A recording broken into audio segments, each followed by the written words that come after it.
Nou, dat is teleurstellend. Hier hingen wij net op Rekkenen. Nou, eens bedenken is het vrij duidelijk dat die dik dichtkeert. En dat het een kwestie is van een moment waarop je dat op een gegeven moment effectueren.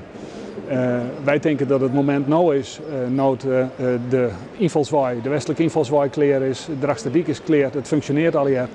Nou is dit het moment, heb ik altijd een over communiceerd. Maar dat de rechter zei dat het net mooi, nou dat is voor u een te bekzetter.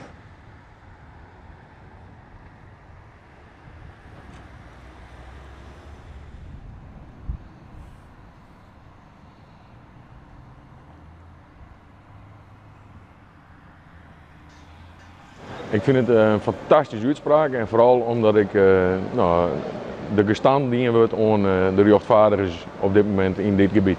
Bij deze zijn wij dus jet in dit verhaal en nogmaals, iedereen doet zijn best om dingen goed te doen, ook de gemeente, iedereen doet zijn best. Maar wij vielen dus een beetje achtersteld. Wij hebben een skerenbedrijf, daar werken 21 mensen en ik wil net dat een bedrijf van mij iets aandienen wordt door een tweede partij en daarom viel wij tot het einde.